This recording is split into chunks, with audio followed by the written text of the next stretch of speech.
Hola, muy buen día, apreciables estudiantes de Prepa en línea CEP.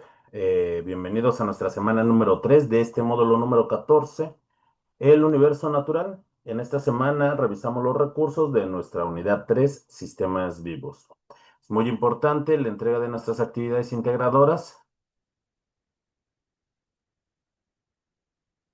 Hola, hola. Creo que tenía apagado mi micrófono. Eh, Bienvenidos a esta semana número 3 de nuestro módulo número 14, el universo natural. Les comentaba que estamos revisando nuestros recursos de nuestra unidad número 3, sistemas vivos. Es muy importante la entrega de nuestra actividad integradora número 5, los seres vivos, y nuestra actividad integradora número 6, la nutrición. Estudiantes, les recuerdo, mi nombre es Francisco Javier Camacho Flores y voy a ser su asesor virtual lo que resta de este año. Y reanudamos, recuerden, actividades a partir del 5 de enero.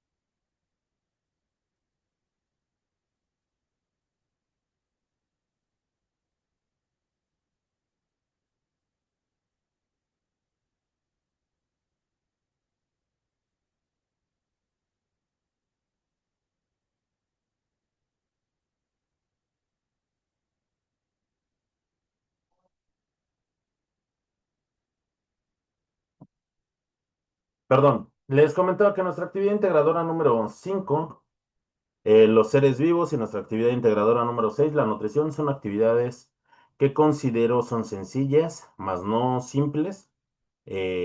Son breves, no veo mayor complicación respecto de entregar documentos en Word con cada uno de los puntos que se nos están solicitando.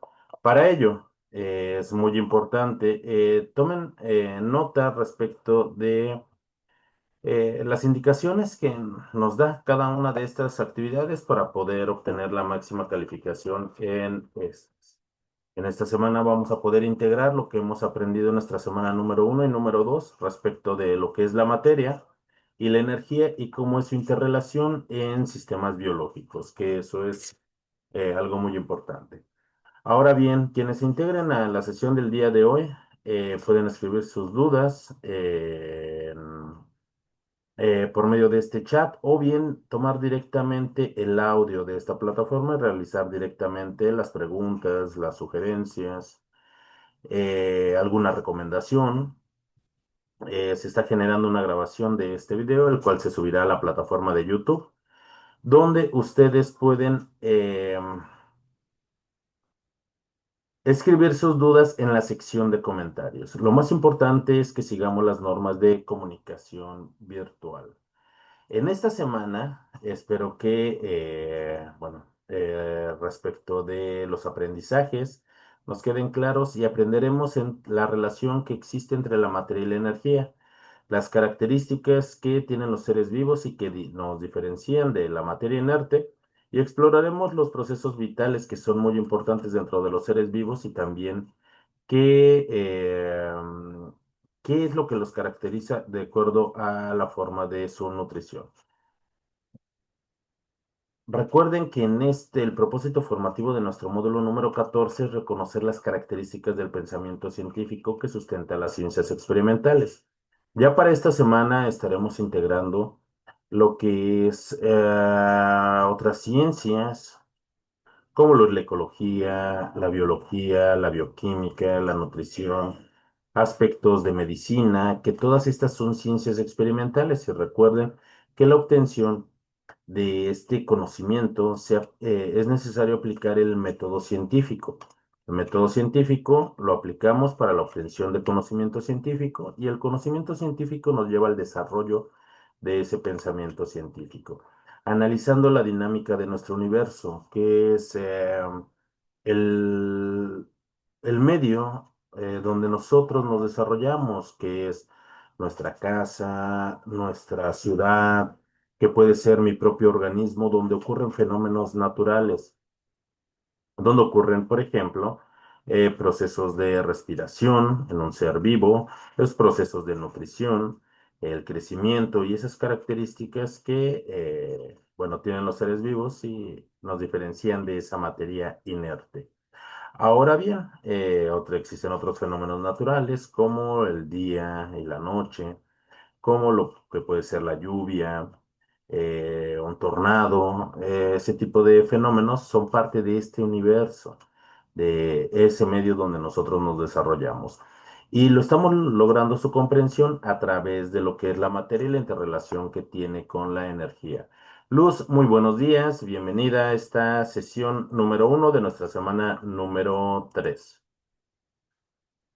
Ahora bien, Luz, ¿tiene alguna duda respecto? De hecho, creo que ayer hizo entrega a usted de su actividad integradora número 5, si mal no recuerdo. ¿Pero tiene alguna duda en particular? Ingrid, muy buen día. Qué bueno que se integra con nosotros. No, no tengo ninguna duda, hacedor, gracias. Y sí, sí entregué la actividad.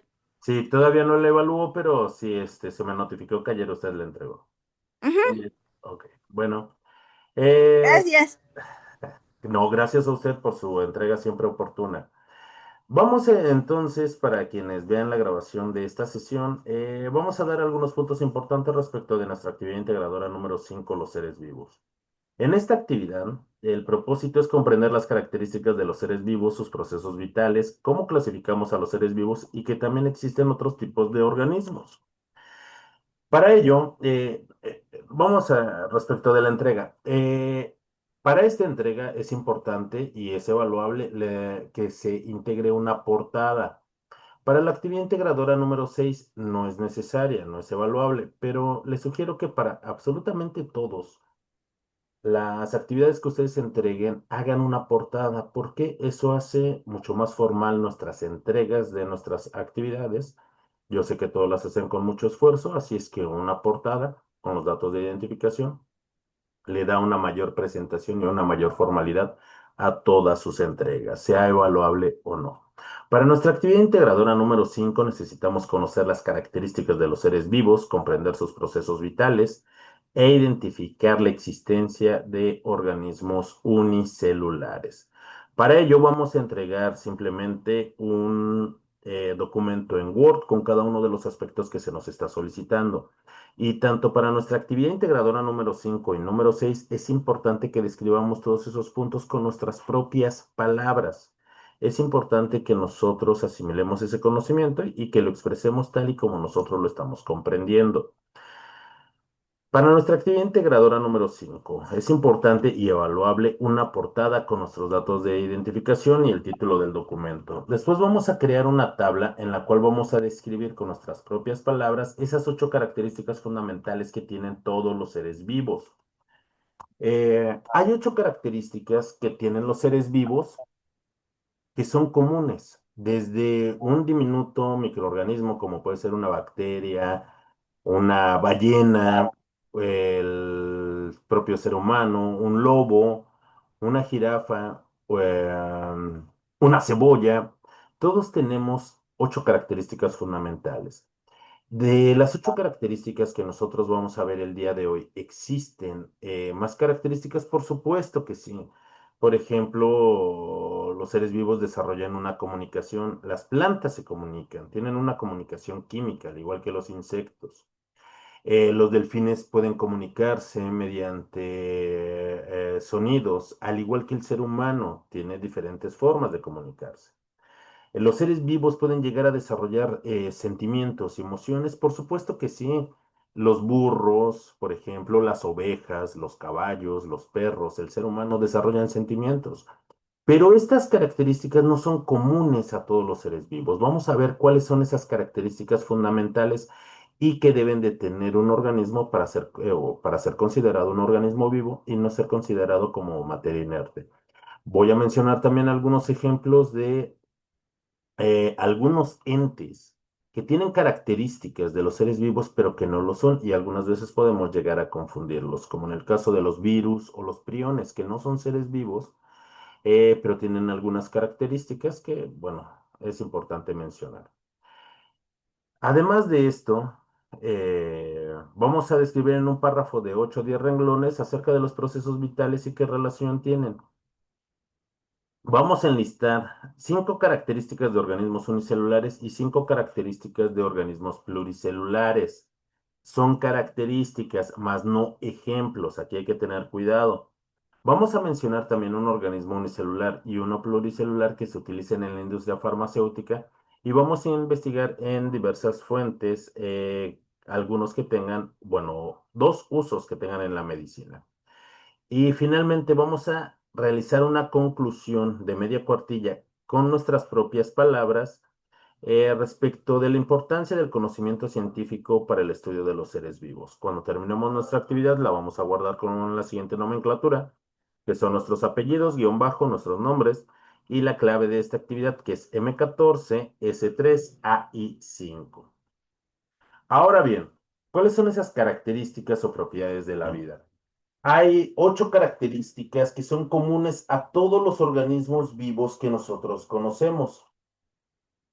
Existen también algunos entes o algunos seres no vivos que pudieran parecer que sí lo son, pero todos los seres vivos van a tener las características que nosotros vamos a mencionar y que es necesario que describamos con nuestras propias palabras de una forma breve. Y recuerden que buscando una imagen en internet que sea representativa a la descripción que nosotros estemos dando. Los seres vivos cuentan con una estructura, ya que están altamente organizados y que contienen partes especializadas y coordinadas. ¿Esta es una característica exclusiva de los seres vivos? No.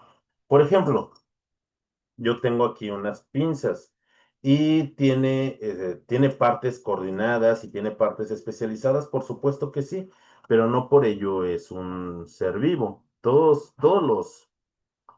la materia que nosotros podemos encontrar a nuestro alrededor, por supuesto que tiene una estructura. Alguna puede contar como con partes especializadas y coordinadas como estas pinzas, pero es extremadamente sencilla, ¿no? La estructura que tienen los seres vivos es muchísimo más compleja. Y de ahí que parte el nivel de organización dentro de los seres vivos. Voy a explicar a más detalle este nivel de organización más adelante. Ahorita voy a mencionarles que, por ejemplo, los seres vivos, a partir de su unidad fundamental, que es la célula, eh, una célula completamente funcional e independiente y es un ser vivo, y de ahí que tengamos un enorme cúmulo, creo que es la mayor biodiversidad que existe de organismos unicelulares microscópicos. La mayoría de ellos, como son las bacterias, como pueden ser los hongos unicelulares, como pueden ser algunas arqueas. eh, a pesar de que están formados de una sola célula, son muy, pero muy complejos. Y los organismos que están formados por 2 o más células son organismos pluricelulares y su nivel de estructura y también de organización es mucho más compleja. Los seres o los entes no vivos tienen una estructura y una organización, por supuesto que la tienen, pero no es tan especializada como el de los seres vivos. Vamos con una característica importante que solo los organismos vivos tienen, la cual es un metabolismo. ¿Qué es el metabolismo? El metabolismo es un conjunto de reacciones químicas que se llevan a cabo en los seres vivos. Como se llevan a cabo en los seres vivos, les vamos a llamar reacciones biológicas. Esas reacciones biológicas las podemos clasificar de acuerdo al tipo de reacción y clasificamos el metabolismo en reacciones anabólicas y en reacciones catabólicas. El catabolismo nos permite obtener energía de nuestro medio ambiente o bien a partir de los nutrientes que nosotros consumimos. ¿Para qué utilizamos esa energía? Pues para nuestras propias funciones basales, para poder parpadear, para poder respirar, para nuestro sistema circulatorio. Y además, también para qué? Para correr, para brincar, para bailar, para nadar, para estudiar, para dormir. Incluso cuando dormimos, estamos utilizando energía, no tanta como cuando nosotros bailamos o corremos, pero aún así necesitamos esa energía para mantener todas estas funciones vitales. Y la otra parte del metabolismo, que es el anabolismo, se dedica a la reconstrucción celular. El anabolismo nos permite crecer, nos permite desarrollarnos, nos permite esa reparación celular, mantenimiento de la estructura celular. Por ejemplo, yo ya estoy en una etapa adulta, yo ya no estoy creciendo, pero mis uñas siguen creciendo, mi cabello sigue creciendo. Esa es parte de ese metabolismo, de esa parte anabólica del metabolismo. Si me lastimo y me llego a cortar, pues voy a cicatrizar y voy a sanar como parte de ese mantenimiento celular. Esta es una característica exclusiva que tienen los seres vivos, al igual que lo es la homeostasis. ¿Qué es la homeostasis? Es un conjunto de reacciones que le permiten a los organismos vivos regular sus condiciones internas y son muy importantes, ya que si se salen dentro de los parámetros normales, entonces se corre el riesgo de perder todas esas funciones que sustentan la propia vida. Por ejemplo, ahorita en la mayor parte de nuestro país está haciendo frío, espero que no tanto. Y cuando hace frío, pues generalmente utilizamos ropa abrigadora, a diferencia del verano, que utilizamos ropa más holgada que nos permita regular nuestra temperatura. ¿Por qué es importante? Porque, por ejemplo, el ser humano, la temperatura promedio y a la que funciona de forma correcta nuestro cuerpo es entre los 36,5 y los 37 grados Celsius. Si nuestro cuerpo sube en 1 grado la temperatura, estaríamos presentando una febrícula.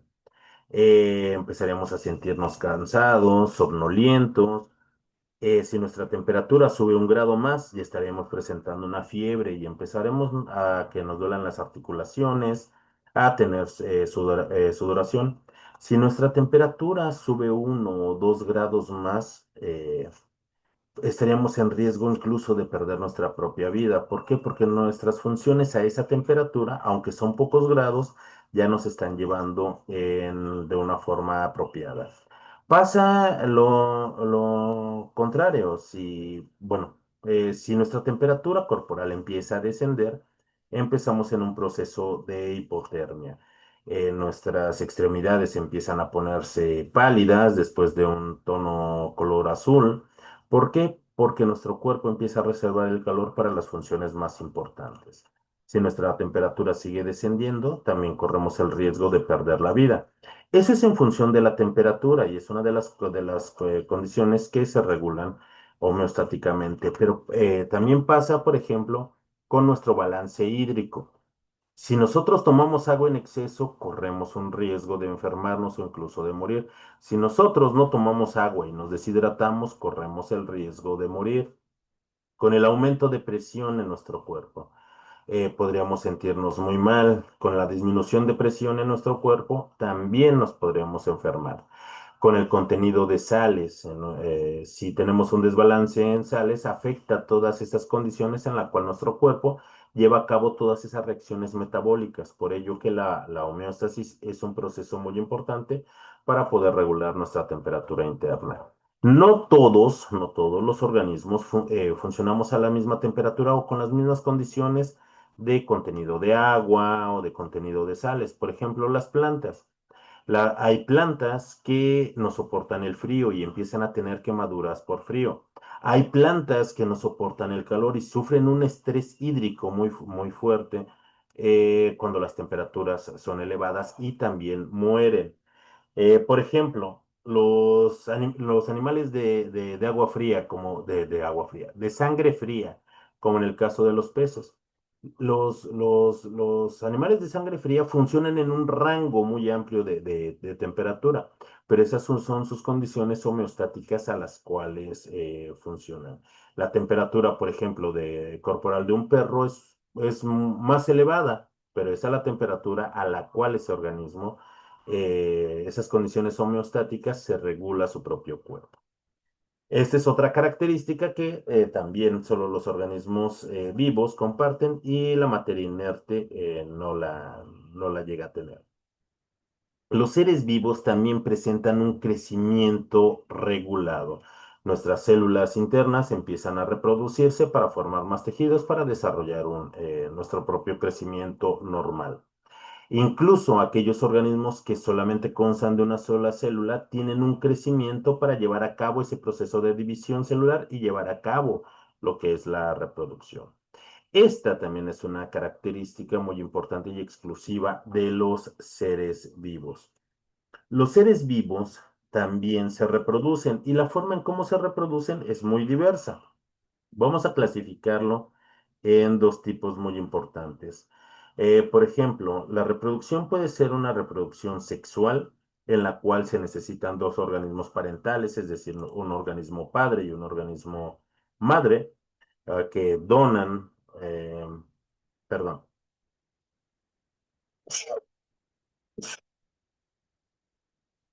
que donan lo que son esas células germinales para llevar a cabo ese proceso de reproducción.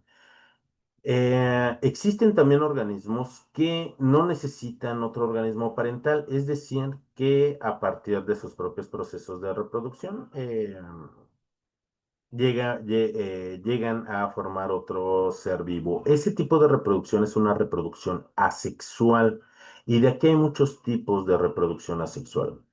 Las bacterias se caracterizan por tener una reproducción asexual. A partir de una sola célula, esta célula se divide creando dos células hijas y cada una de estas son células independientes.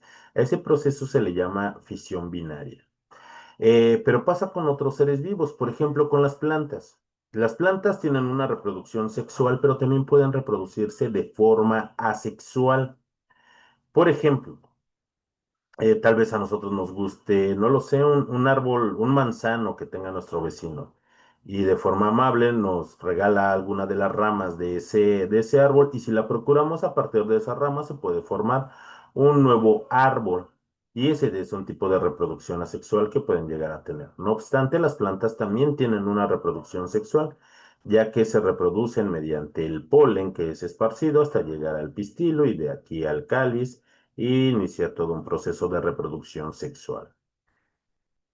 Voy a hablar de un caso muy especial. Por ejemplo, los virus. Los virus se reproducen, claro que sí. De hecho, tienen una reproducción vírica. Pero los virus, para poderse reproducir, forzosamente necesitan infectar a un organismo vivo. Los seres vivos por sí solos no pueden reproducirse, así es que necesitan entonces de lo que es infectar a un ser vivo. Los seres vivos los virus tienen una estructura y tienen una organización, por supuesto que sí, y es compleja. No obstante, no presentan un metabolismo, no presentan una homeostasis, pero sí pueden reproducirse. Eh, claro, infectando a un ser vivo. Los seres vivos también presentan una irritabilidad o respuesta y esta irritabilidad es la respuesta a los estímulos que se tiene en nuestro medio ambiente. Por ejemplo, creo que todos conocemos a los girasoles y no solamente los girasoles, hay muchas plantas que a lo largo del día van siguiendo al sol. ¿Para qué? Para poder captar la mayor cantidad de energía lumínica y se van moviendo. Esto es en respuesta a la cantidad de luz que hay en el día. Por ejemplo, aquellos que tengan gallos en casa o cerca de sus casas, al amanecer o cuando está amaneciendo, todos los gallos empiezan a cantar. ¿Por qué? Porque es una respuesta que tienen hacia el amanecer. Quizá nosotros cuando vamos llegando a casa o en nuestro hogar, tal vez algún familiar o algún amigo se esconde detrás de la puerta y nos salta de repente. y nosotros brincamos o salimos corriendo o gritamos, porque es una parte de irritabilidad o de respuesta que tenemos a todos esos estímulos del medio ambiente.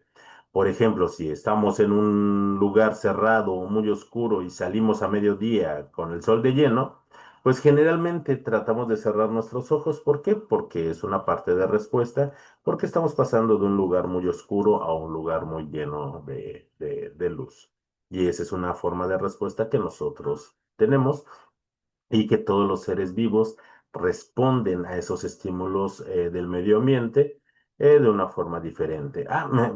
Por ejemplo, los lobos es común, bueno, es común su comunicación en forma de aullidos, pero más en luna llena. Hay luna llena y es característico que los lobos aúllen y eso es en respuesta a los estímulos que ocurren en nuestro medio ambiente. Finalmente, los seres vivos se adaptan. Los seres vivos se integran en poblaciones y las poblaciones se integran en comunidades. ¿Con qué? Con otros seres vivos. Y cuando existe una competencia en el medio, es posible que se logre la evolución, que también es una característica de los seres vivos. ¿Ok? Estas 8 características son comunes a todos los seres vivos. Si llegara a faltar una de estas características, entonces ya no es un ser vivo. Lo que tenemos que hacer es describir con nuestras propias palabras y acompañar de una imagen que sea representativa a cada una de esas características. Y bueno, ya una vez que nosotros identificamos las características de los seres vivos, es importante explicar esos procesos vitales, también de los cuales ya hablamos. Todos los seres vivos llevan a cabo una serie de funciones importantes para el propio sostenimiento y mantenimiento de la vida. Estas funciones son, por ejemplo, la nutrición. En esta unidad aprenderemos que como existen diferentes tipos de seres vivos, también existen diferentes formas de nutrición. Y esta parte es muy importante, sobre todo para nuestra actividad integradora número 6. Existen organismos que se llaman autótrofos. ¿Qué quiere decir autótrofo? Que son capaces de sintetizar todos los nutrientes y las moléculas que ellos necesitan para su crecimiento, para sus procesos. ¿De dónde toman la energía necesaria para estos procesos? Por ejemplo, las plantas lo utilizan a través de la luz, particularmente de la luz del sol. De ahí toman esa energía y tienen esa capacidad de sintetizar prácticamente todas las moléculas que necesitan para su estructura, para su desarrollo, crecimiento, para su mantenimiento celular. Algunas bacterias, que es un grupo muy reducido, la mayor parte de las bacterias son heterótrofas, pero existen un grupo pequeño que son heterótrofas y estas, perdón, que son autótrofas. Y, por ejemplo, estas utilizan y de dónde obtienen esa energía para sus procesos de nutrición, lo obtienen a través de procesos químicos, a través de procesos de oxidación, a través de procesos de reducción, es de donde lo obtienen. Y acabo de mencionar que existen organismos heterótrofos. Los organismos heterótrofos, a diferencia de los autótrofos, no tenemos, y ahí incluimos al ser humano, la capacidad de sintetizar todas las sustancias que nosotros necesitamos. Entonces, ¿de dónde obtenemos esas moléculas y esas sustancias? Pues a través de esos procesos de nutrición, a través de nuestros alimentos. Por ello es muy importante que podamos comprender y categorizar también lo que son los nutrientes. Los organismos heterótrofos entonces consumen a otros seres vivos para poderse allegar de todas esas sustancias que nosotros carecemos para poder fabricar. Por ejemplo, el ser humano consume otros animales, consume aves, consume res, consume cerdo, pescado, consume vegetales, que también son seres vivos, consume frutos, que son seres vivos.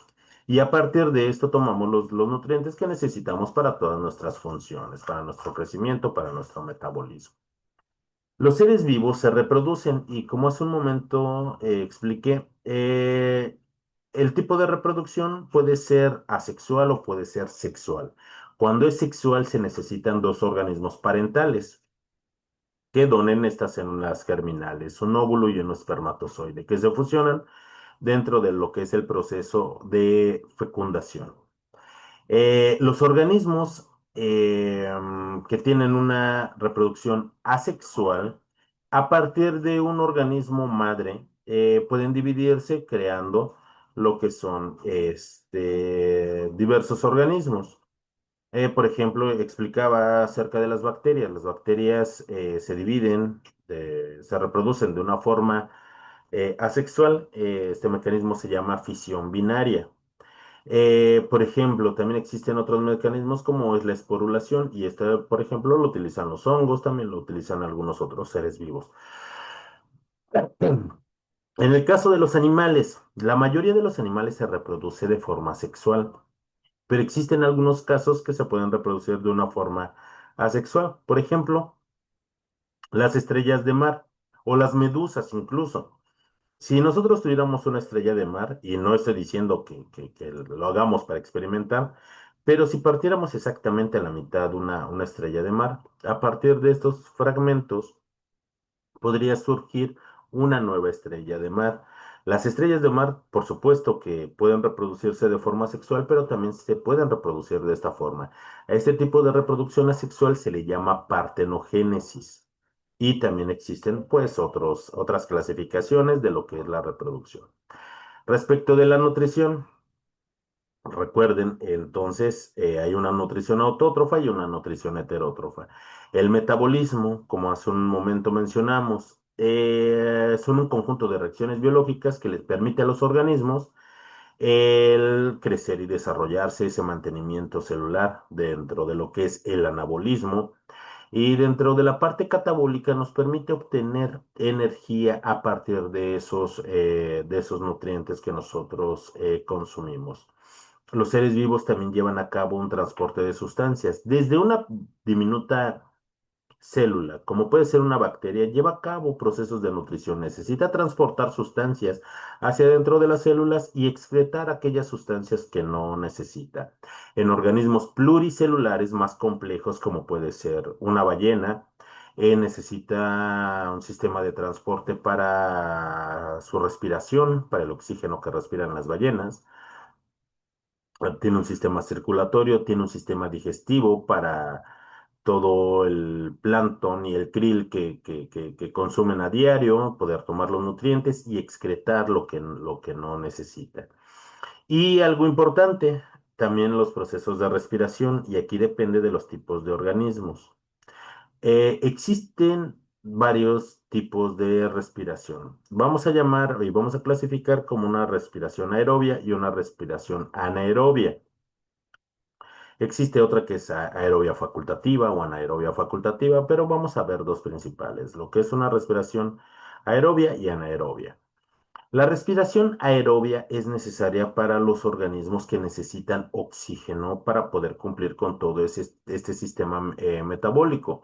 Y ocurre todo a nivel celular. El oxígeno que está en el aire, por ejemplo, nosotros lo respiramos, es difundido por nuestros pulmones hacia nuestro torrente sanguíneo y existen células que llevan este oxígeno hacia otras células y hacia los tejidos donde se necesite para cumplir con procesos metabólicos.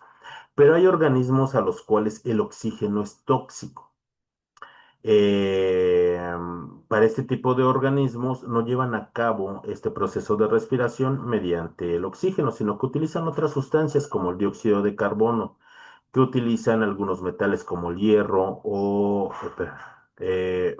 algunos no metales como puede ser el nitrógeno o algunas sustancias como puede ser el metano para cumplir con este proceso de respiración.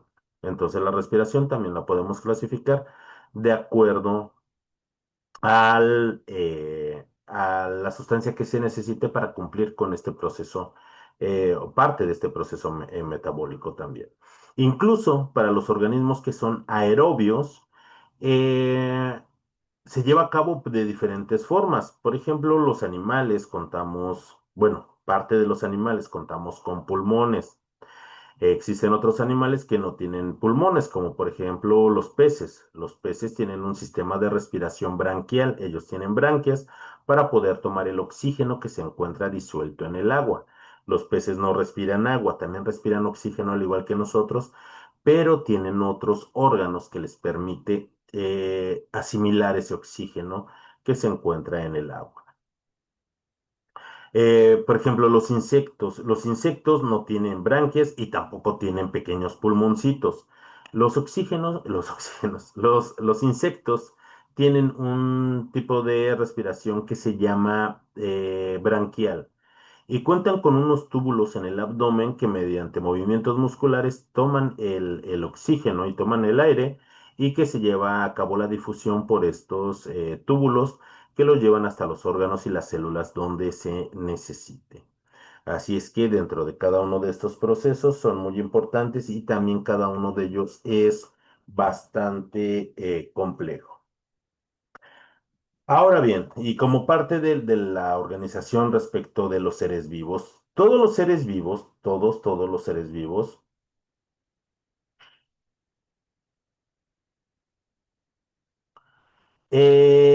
tenemos la misma, o nos contamos con la misma proporción de que de elementos de los cuales estamos formados.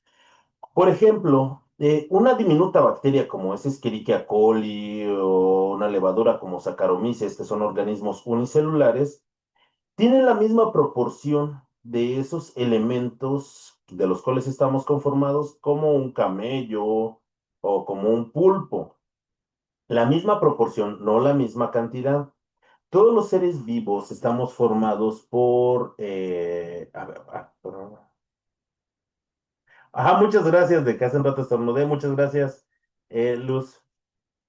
Todos los seres vivos estamos formados principalmente de elementos como lo es el carbono, el hidrógeno, el oxígeno, el nitrógeno, azufre y fósforo. A estos los vamos a clasificar como bioelementos primarios y son muy importantes y todos tenemos eh, la misma proporción de estos elementos. Algo importante es que cuando estos elementos reaccionan consigo mismo para formar moléculas, las moléculas que forman para los seres vivos van a ser biomoléculas y las biomoléculas orgánicas que son importantes vamos a tener, por ejemplo, a los carbohidratos, a las proteínas, a los ácidos nucleicos, a los lípidos y estos a su vez, permítanme un segundo, por favor.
Perdón.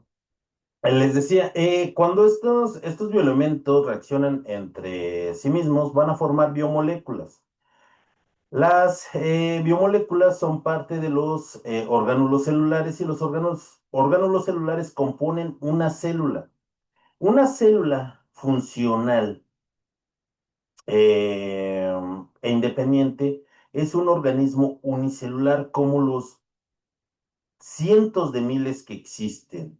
Eh, los organismos que tienen dos o más células forman organismos pluricelulares. Cuando tenemos células con la misma función, estas forman tejidos. Los tejidos forman órganos y los órganos se acoplan con otros órganos dentro de lo que son sistemas de órganos.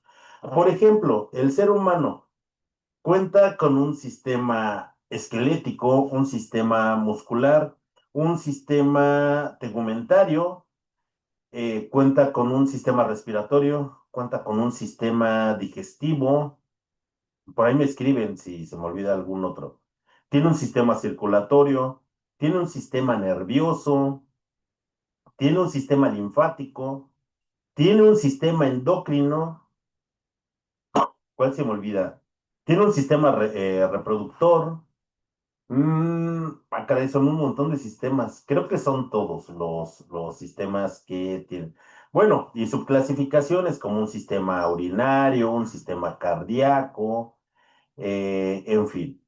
Y todos estos conjuntos de órganos pues forman un ser vivo, así como pueden formar o un organismo pluricelular muy complejo como una jirafa, como un elefante, como un árbol, como una rosa, que son organismos pluricelulares, claro que cada uno dentro de sus diferentes reinos.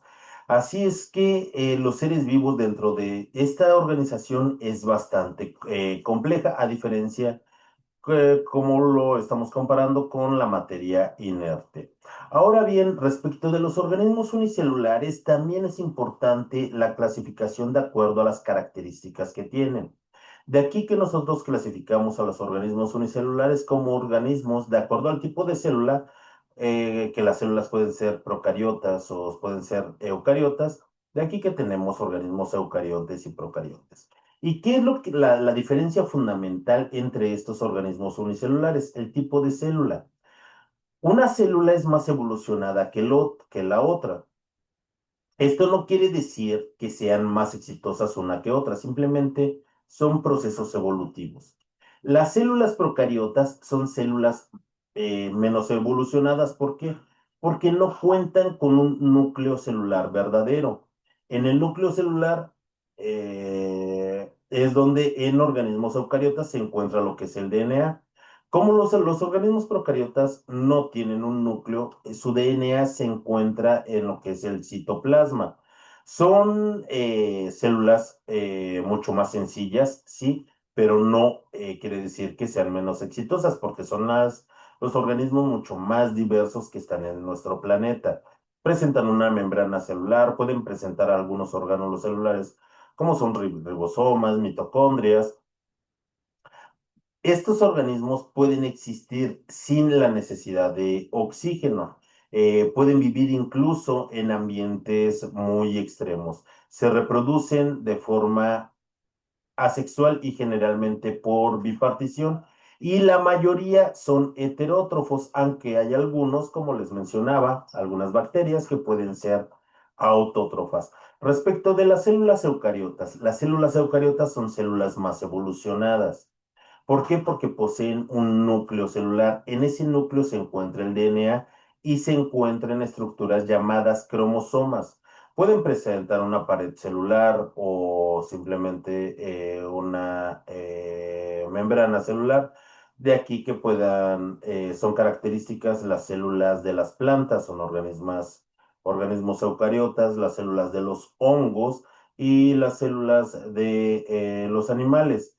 Son aerobios, se pueden reproducir por diferentes procesos de división celular, como son mitosis y meiosis, y pueden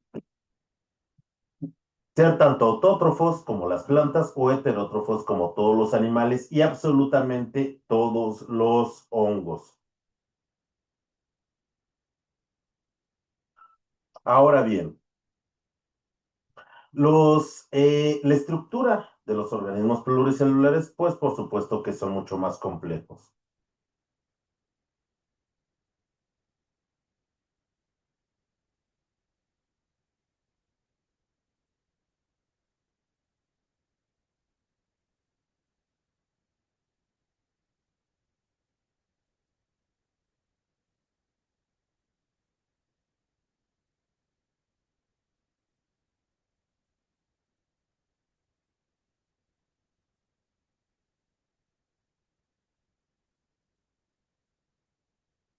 Como hace un rato mencionábamos, eh, los organismos pluricelulares entonces conforman tejidos, conforman órganos y de aquí a aparatos de órganos. ¿Y para qué es esto? Para la división y la colaboración de diferentes actividades, para lo cual, puesto que son organismos más complejos, se necesitan de estos órganos especializados para una función en particular para todos esos procesos vitales. De aquí que es muy importante la organización y los diferentes niveles de organización que tiene cada uno de estos organismos. Permítanme un segundo, por favor.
Eh, Hola Claudia, bienvenida también a esta sesión.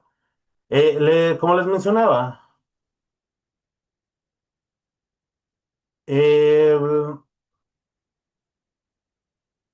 los niveles de organización en los organismos pluricelulares es bastante compleja debido a que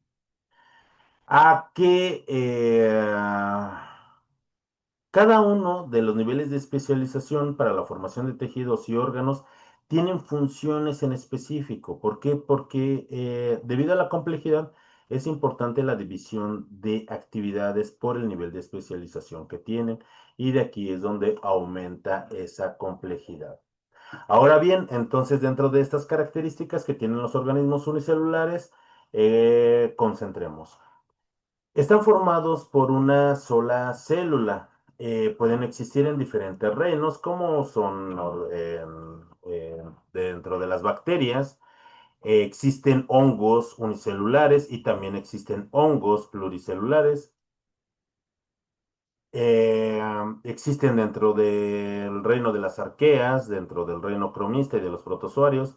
Van desde unos pocos micrómetros hasta algunos milímetros, algunos.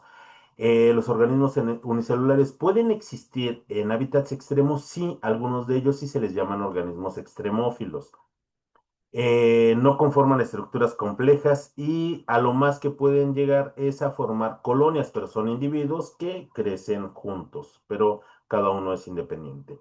Los organismos pluricelulares están formados por dos o más células, pertenecen tanto al reino animal, al reino de las plantas, de los hongos, y al reino cromista, van desde tamaños microscópicos como pueden ser esos tartígrados o esos osos de mar, hasta tamaños y de pesos increíbles como una ballena azul o como un elefante.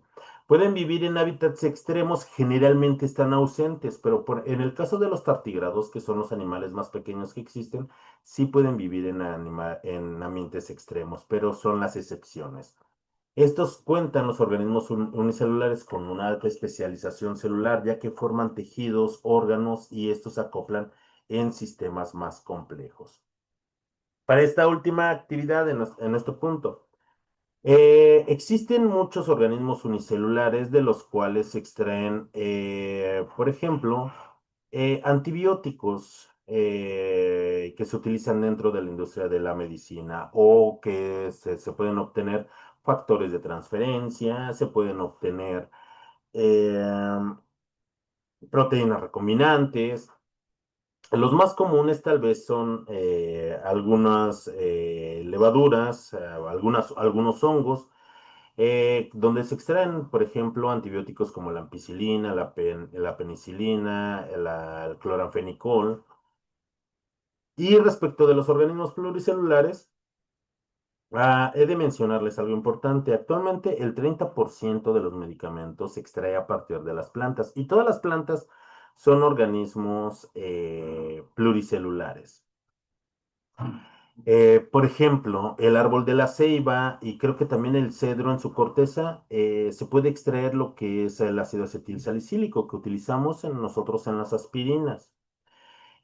¿Cuántos de nosotros, por ejemplo, o al menos yo, por ejemplo, en estas épocas de gripe y de tos, cuando tengo tos seca, yo me preparo un jarabe de cebolla, corto en julianas una cebolla, coloco azúcar, la dejo serenar y el jugo que sale lo tomo como jarabe y rápidamente se me quita esa tos seca. Y las cebollas son organismos pluricelulares. ¿Cuántos de nosotros, permítame un segundo, por favor?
Perdón. Y continúa, por ejemplo, con el uso de las plantas.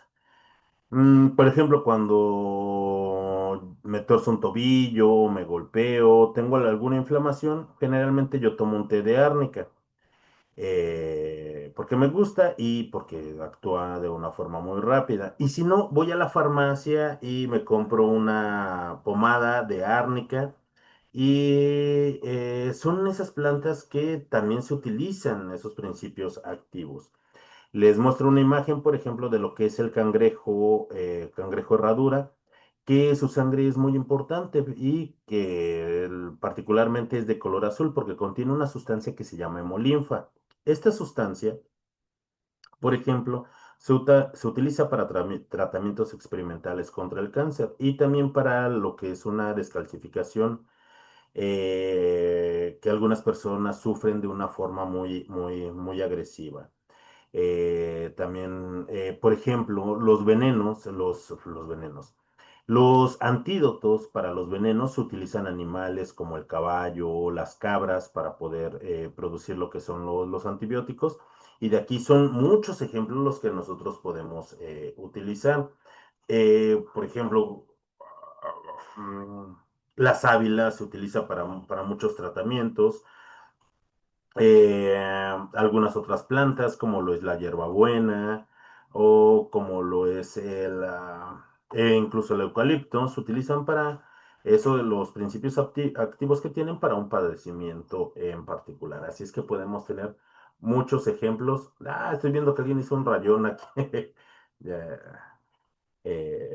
la pantalla. Pero en fin, y hay muchos ejemplos que nosotros podemos tomar, pero lo que sí les pido es de que verifiquen que su organismo unicelular sí sea unicelular y que el pluricelular también lo sea. Y hay muchos ejemplos.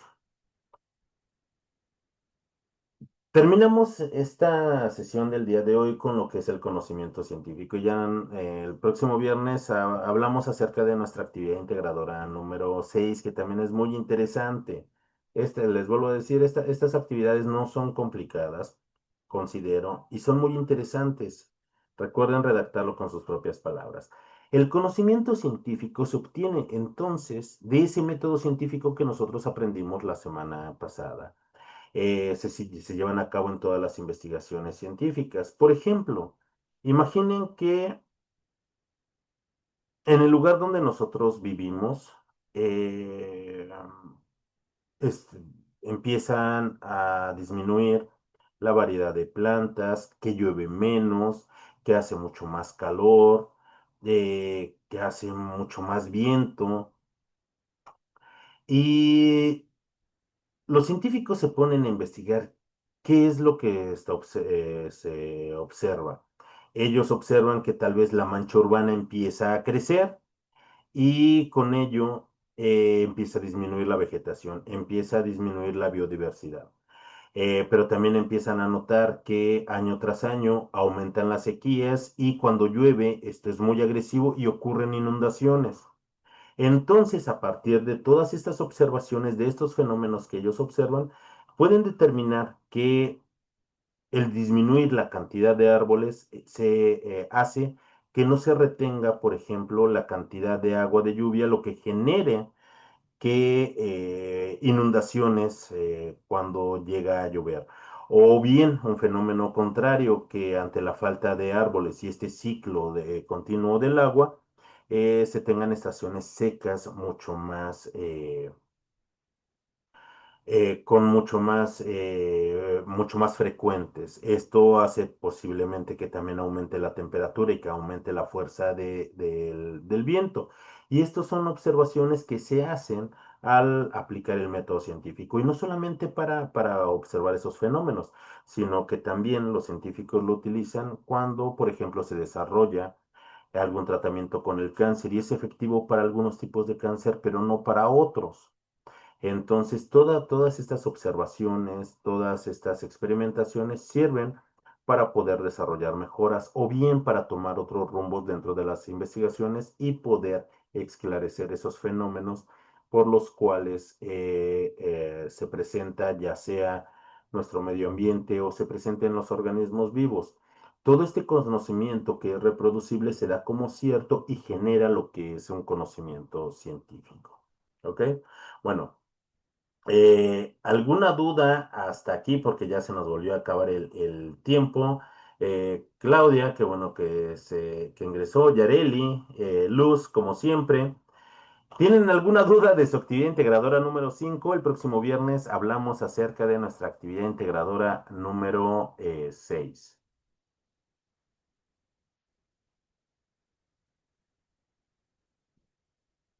Bueno, si no hay ninguna duda, nos vemos el próximo. Yo Dígame, no, adelante. yo no tengo ninguna duda, espero haberla hecho bien, Claro que porque sí. Ya entregué las 5 y las 6. Perfecto, muchísimas gracias, Luz. Sí, gracias. Ok, que tengan un muy bonito día y nos vemos el próximo viernes. Hasta luego. Adiós.